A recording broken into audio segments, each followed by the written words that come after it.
자, 안녕하세요.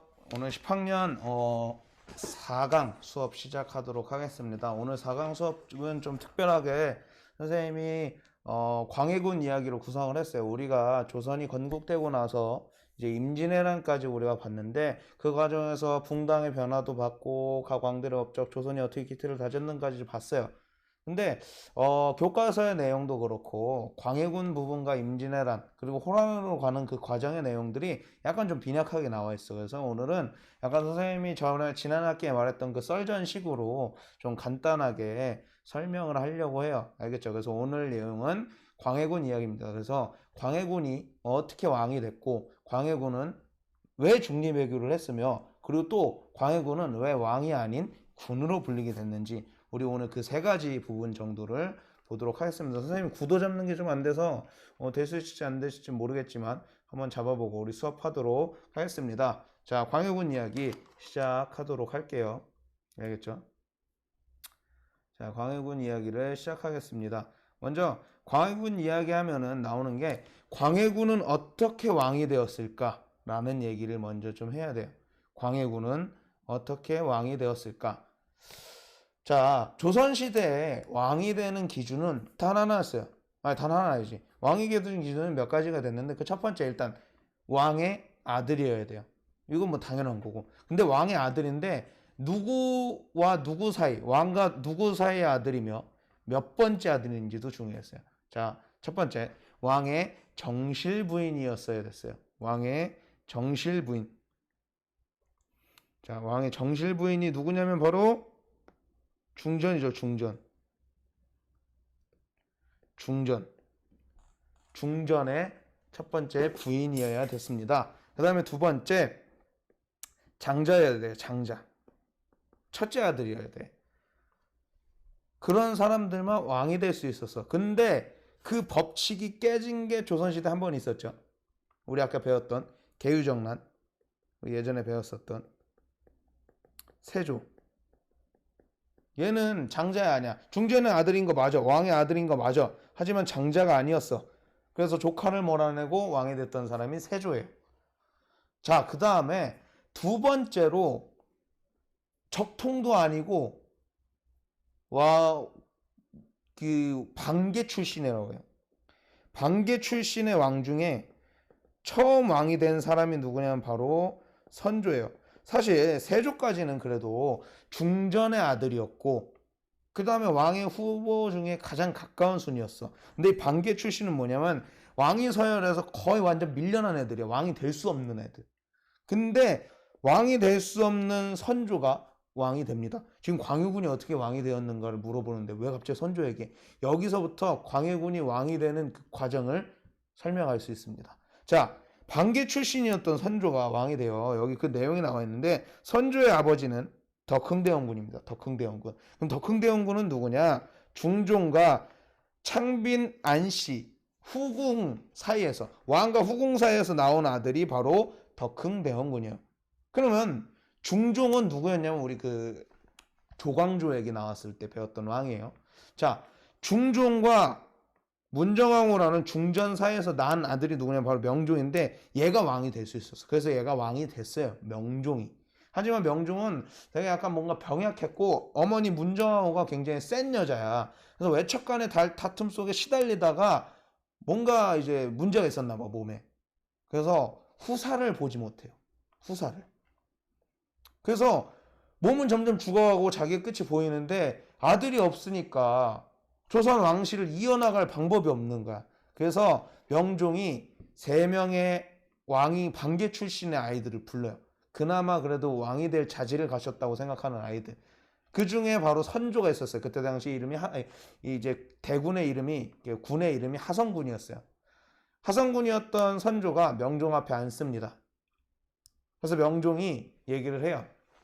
이제 익성관이라고 해요. 임금의 모자 있잖아요. 이렇게 생긴 거. 어떻게 생긴 건지 알아? 이렇게 생겨. 내시모자 말고. 내시모자 말고. 아무튼 이렇게 생긴 모자 있어요.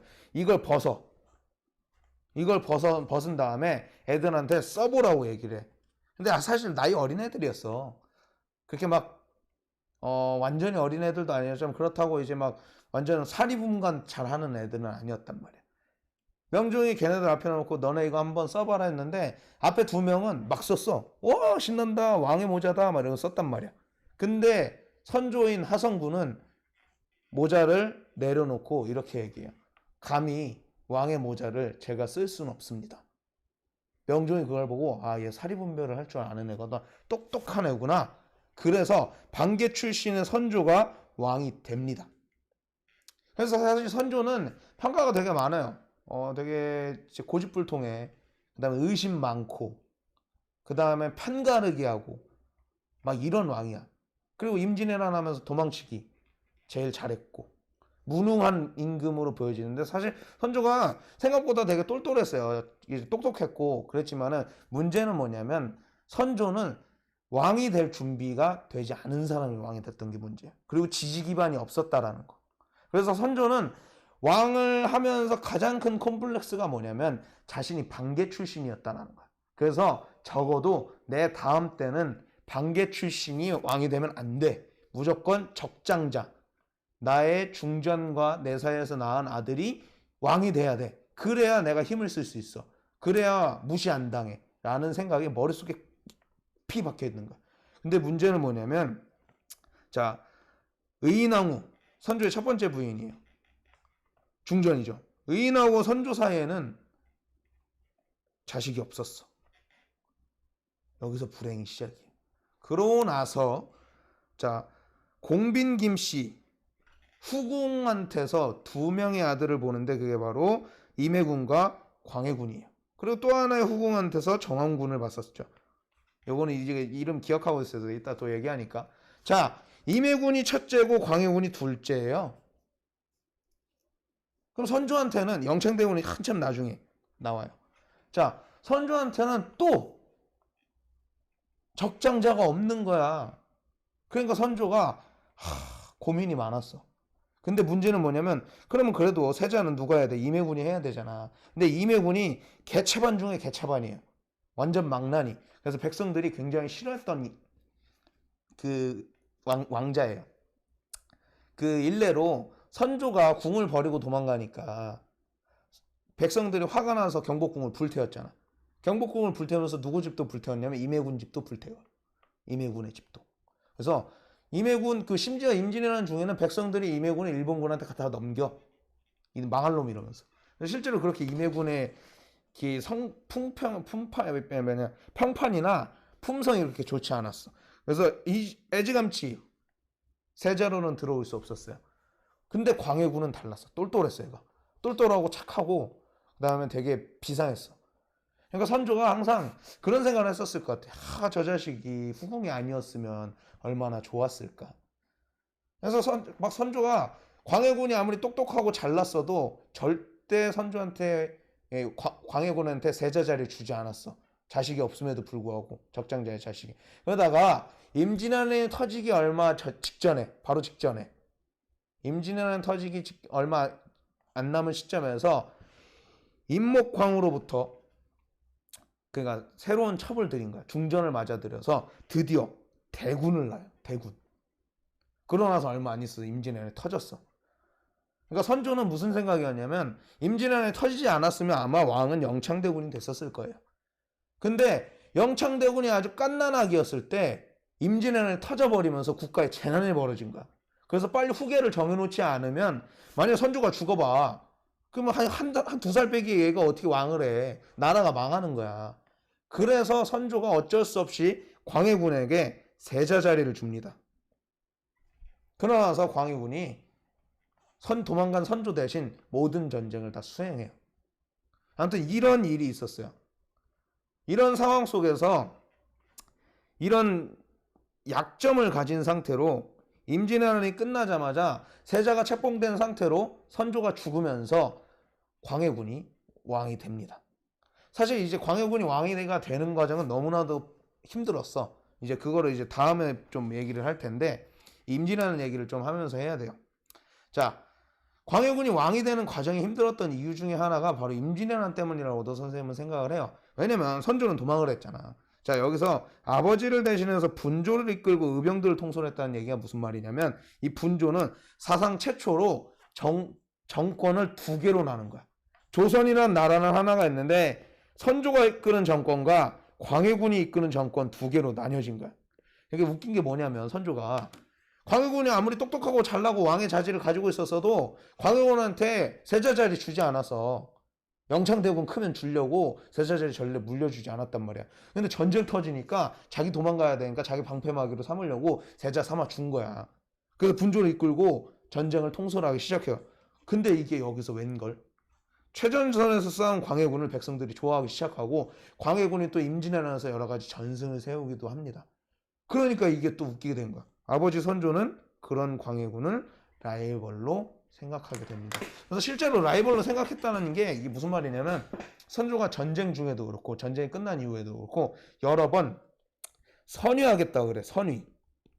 이 선위가 뭐냐면 왕위를 물려주겠다는 뜻이에요.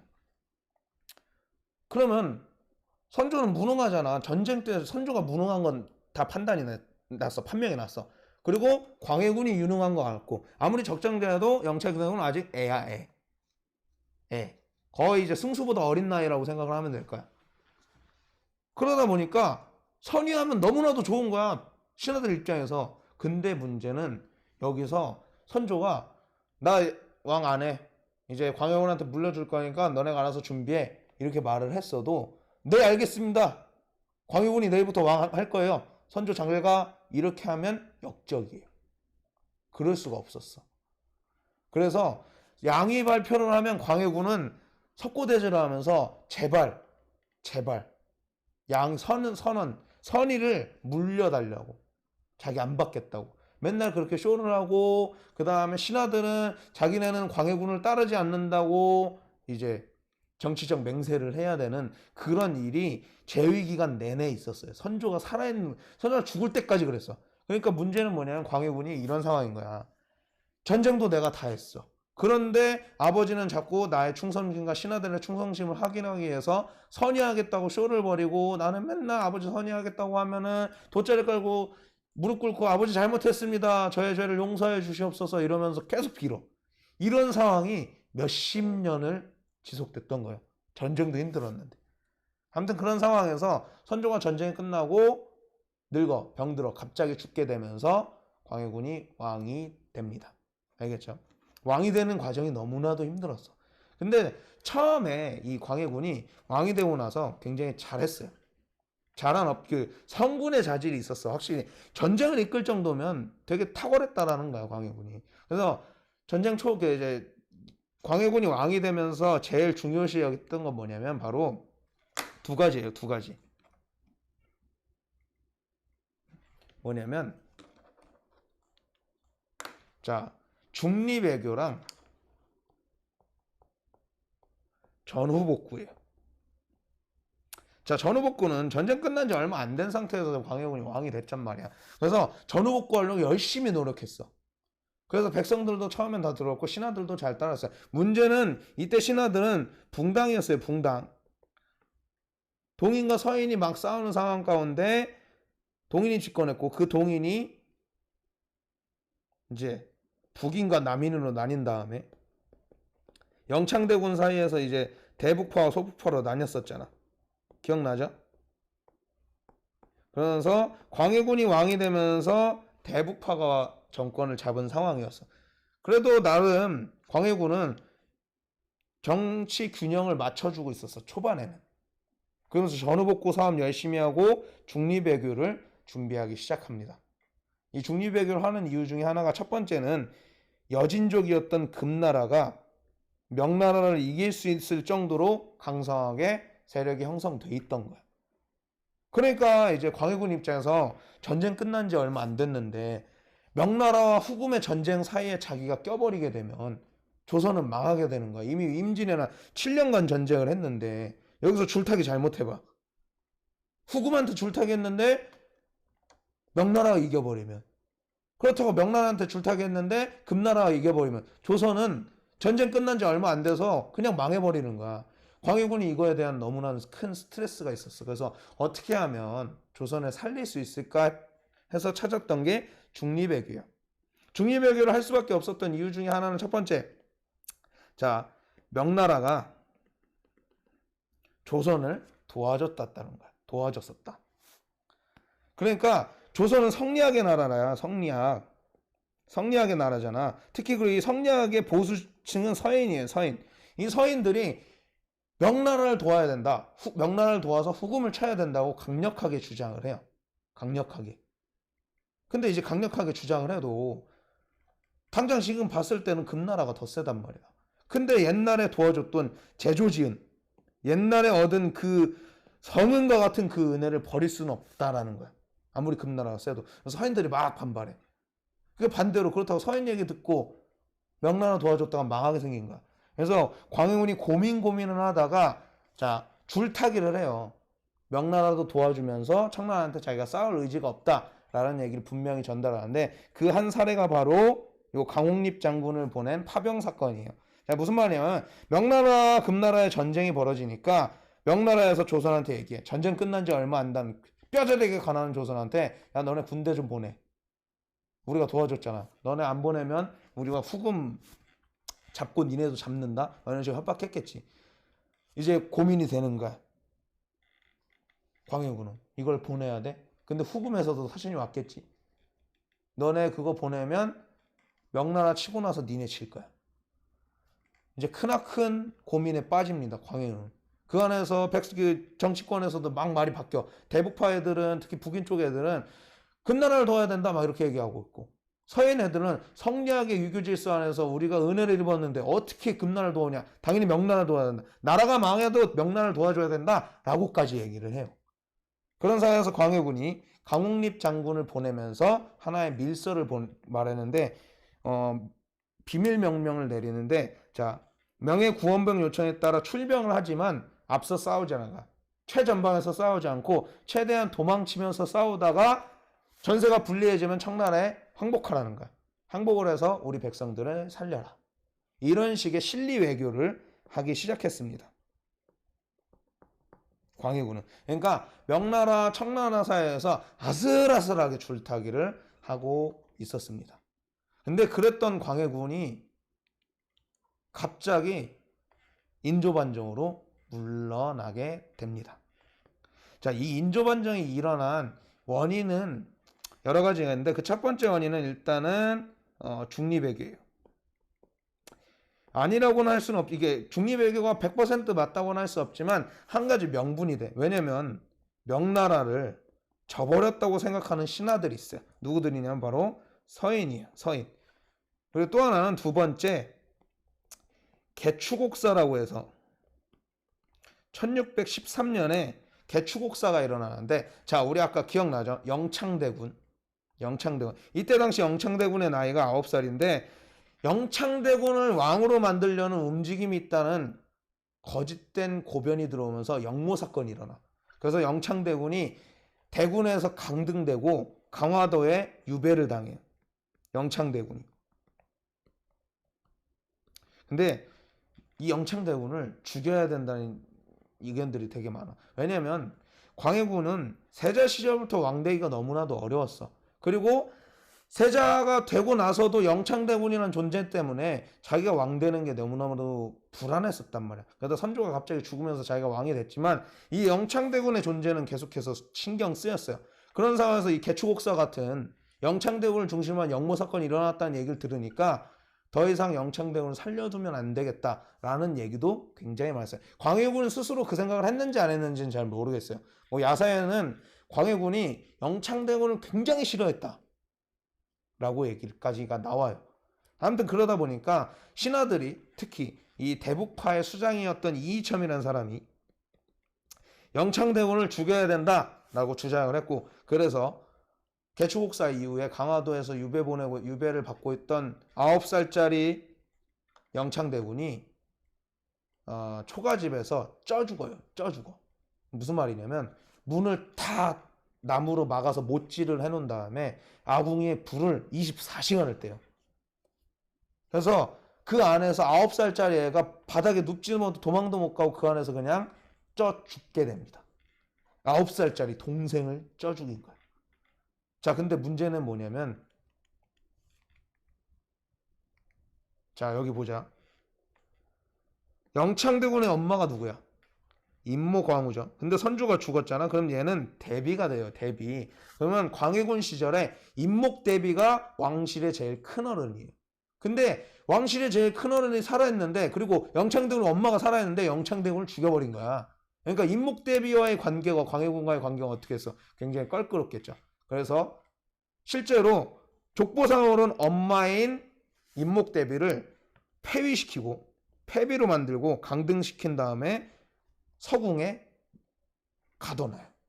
이런 일이 벌어지면서 난리가 난 거예요. 서인들도 또. 그리고 이 과정에서 서인들이 이제 동인 쪽 대북파 애들한테 무시당하고 정권에서 밀려나 있으니까 이 서인들이 이 두 가지 중리배교와 개추곡사 사건을 가지고 빌미를 잡아서 인조반정을 일으켜서 광해군을 몰아내고 인조가 왕이 됩니다. 여기서 인조는 누구냐면 바로 아까 그 전에 봤던 여기 정원군의 아들이 인조예요. 인조. 능양군. 알겠죠? 자, 그렇게 해서 인조반정으로 인해 광해군은 왕에서 물러나게 되고 군으로 강등되게 됩니다. 근데 여기서 이제 좀 바라봐야 될 게 광해군이 자기 왕이 그 개추곡사 이전에는 정치를 되게 잘하다가 개추곡사 이후에는 자기가 왕위를 위협받지 않게끔 왕권 강화에 힘을 다 썼어. 그리고 어디서 영모 소리만 들리면 애들 다 죽이고 애들 다 감시하고 막 이랬단 말이야. 그랬는데 이 인조반정이 일어나는 날에는 뭔가 이상했어요. 사료를 보면은 이 인조반정을 광해군은 미리 알았어요. 인조반정을 준비하고 있던 애들 중에 몇 명이 이제 광해군한테 얘네 반정 일으키고 있다, 반란이라고 역모하고 있다, 이거 빨리 잡아들여야 된다라고 얘기를 해요. 광해군은 분명히 인조반정을 알았어요. 근데 문제는 광해군이 그래, 궁궐 열심히 잘 방어해, 궁궐 방어에만 힘쓰라고 얘기만 하고 별다른 지시를 하지 않아. 잡아들이지 않았단 말이야. 그래서 인조반정이 시작되게 됐고 파죽지세로 뚫려요. 근데 약간 광해군은 그래도 믿었던 게 있었던 것 같아. 왜냐면 이때 당시 광해군한테는 조선의 최정예군인 훈련도감군이 있었어. 그래서 훈련도감군이 광해군이 있는 창덕궁을 잘 방어하고 있었단 말이야. 근데 문제는 여기서 또 하나의 미스터리가 나타나요. 훈련도감의 장이 훈련대장이란 말이야. 그러니까 훈련도감을 이끌고 있는 사람이 훈련대장이고, 훈련대장은 광해군의 사람이었어. 그리고 광해군이 자고 있는 지역을 지키던 사람이었고, 근데 문제는 뭐냐면 인조반정군이 들어오니까 이 훈련대장이 문을 열어주고 항복을 해버려. 그래서 손쉽게 인조반정이 성공을 하게 됩니다. 자, 우리 오늘 광해군까지 얘기를 봤어요. 인조반정에 대한 얘기까지도. 선생님 옆에서 봐서 얘기를 해서 좀 목이 좀 아프긴 한데, 광해군은 왕이 되기까지도 너무나도 힘들었지만 그래도 나름의 업적이 있는 왕이었어요. 전후 복구를 잘했고, 그로 인해서 대동법을 실시했어요. 대동법. 자, 특산물을 내던 곡물을 내는 대신 쌀, 배, 동전으로 바꿔서 낼 수 있도록 대동법을 실시해서 백성들의 부담을 줄여주기도 했고, 그리고 중리외교를 하는 실리외교를 통해서 전쟁의 위협에서 조선을 지켰어요.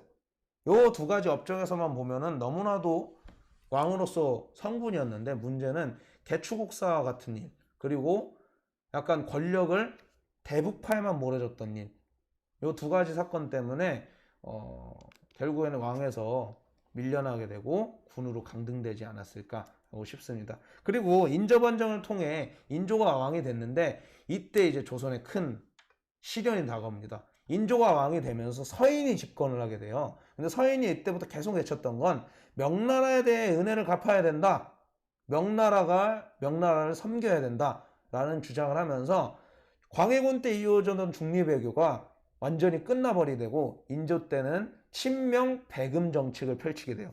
그로 인해서 금나라가 빡쳐서 두 번의 호란이 벌어집니다. 전쟁이 끝난 지 20년도 안 돼서 또다시 조선 땅에 전쟁이 일어나게 됩니다. 그래서 우리가 광해군을 볼 때 여러 가지 시각들이 있어요. 성군이다, 아니다, 폭군이다. 그리고 광해군이 죽지 않았다면, 광해군이 잘 살았다면 뭐 이런 여러 가지 이유들이 있는데 오늘 이 수업을 약간 그냥 이야기식의 수업이었는데 여러분이 잘 들었는지 모르겠는데 우리 수업을 듣고 나서 그냥 여러분이 광해군에 대한 생각을 적어 보셨으면 좋겠어요. 광해군이라는 사람의 오늘 이야기를 듣고 그다음에 여러분이 광해군을 더 찾아봐서 내가 생각하는 광해군 이 주제를 가지고 페이퍼 적어서 제출해 주시기 바랍니다. 알겠죠? 이상으로 오늘 수업 마치도록 하겠습니다. 고생했습니다.